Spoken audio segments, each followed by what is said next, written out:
ఎప్పటికప్పుడు తాజా వార్తలు అందిస్తున్న welcome to Shri Bharat news. అఖిల భారత విద్యార్థి సమాఖ్య ఏఐఎస్ఎఫ్ రాష్ట్ర సమితి పిలుపు మేరకు ఈరోజు 13వ తారీఖున రాష్ట్ర వ్యాప్తంగా విద్యారంగంలో నెలకొన్న సమస్యలు పరిష్కరించాలని చెప్పి 13వ తారీఖున జిల్లా కలెక్టర్ వద్ద అన్ని జిల్లాల్లో పిలుపునివ్వడం జరిగింది.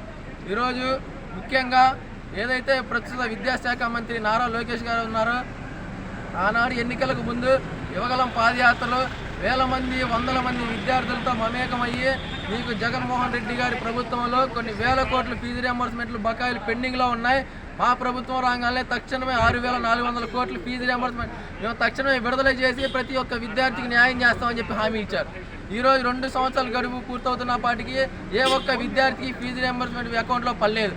అలానే ఈరోజు పీజీ విద్యార్థులకి జీవో నెంబర్ 77ని తీసుకొచ్చి ఆ జీవో నెంబర్ 77 వల్ల విద్యార్థులకి ఈరోజు ఫీజు రియంబర్స్మెంట్ పడట్లేదు.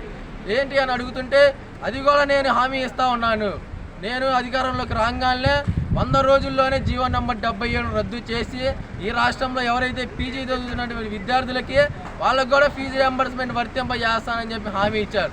ఇప్పుడు అదే విద్యార్థులు ఈరోజు రోడ్డెక్కి అడుగుతూ ఉన్నారు, మిస్టర్ నారా లోకేష్ ఏదైతే విద్యాశాఖ మంత్రిగా మీరు పనిచేస్తూ ఉన్నారు, మీరు ఇచ్చిన హామీలు నెరవేర్చమని ఈరోజు అడుగుతూ ఉన్నాం.